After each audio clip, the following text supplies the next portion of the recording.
আসসালামু আলাইকুম হুজুর। ওয়ালাইকুম আসসালাম রহমতুল্লাহ। কি ব্যাপার, এত খুশি লাগছে? হাতে কিসের মিষ্টি? হুজুর, আল্লাহ তাআলা আমাদেরকে একটি কন্যা সন্তান দান করেছেন, এই খুশিতেই সবাইকে মিষ্টি খাওয়াচ্ছি। আলহামদুলিল্লাহ, আলহামদুলিল্লাহ। আচ্ছা হুজুর, বাচ্চা জন্ম নেওয়ার পরে বাবা মার কর্তব্য কি কি একটু যদি বলতেন খুবই উপকার হতো। একটা বাচ্চা জন্ম নেওয়ার পর তার বাবা মার সবচেয়ে বড় কর্তব্য হলো বাচ্চা জন্ম নেওয়ার ৭ম দিনে তার আকিকা দেওয়া। আকিকা হলো আপনার বাচ্চার জীবনের বদলায় আরেকটা জীবন আপনি আল্লাহর রাস্তায় সদকা করলেন। এটাই হলো আকিকা। আপনার যদি ছেলে বাবু হতো তাহলে আপনাকে ২টি ছাগল আকিকা দিতে হতো। তো আপনার কন্যা সন্তান হয়েছে তাই আপনাকে একটি ছাগল দিয়ে আকিকা দিলেই হবে। আকিকার দিনে আপনার বাচ্চার মাথা হলক করবেন, তারপরে তার একটি সুন্দর অর্থবহ ইসলামিক নাম রাখবেন। সকাল সন্ধ্যা আপনার বাচ্চাকে আয়াতুল কুরসি, সূরা ইখলাস, নাস, ফালাক এসব পড়ে ফু দিবেন। সাথে আরেকটি দোয়া পড়ে ফু দিবেন।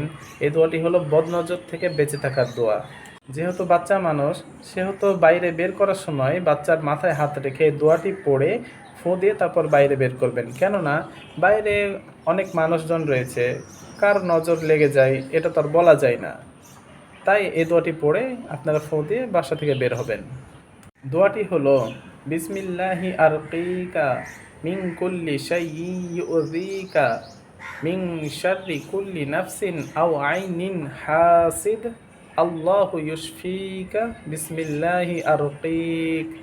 এই দোয়াটির অর্থ হচ্ছে, আল্লাহর নামে আপনাকে ঝাড়ফুঁক করছি সেসব জিনিস থেকে যা আপনাকে কষ্ট দেয়, সব প্রাণের অনিষ্ট কিংবা হিংসুকের বদনজর থেকে আল্লাহ তাআলা আপনাকে শিফা দান করুন।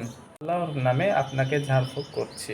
এই দোয়াটি হাদিস শরীফের মধ্যে এভাবে এসেছে যে, একদা জিবরাইল আলাইহিস সালাম রাসূলুল্লাহ সাল্লাল্লাহু আলাইহি সাল্লামের কাছে এসে জিজ্ঞাসা বললেন যে, হে মুহাম্মদ, আপনি কি অসুস্থতা অনুভব করছেন? জবাবে রাসূলুল্লাহ সাল্লাল্লাহু আলাইহি সাল্লাম বললেন, হ্যাঁ।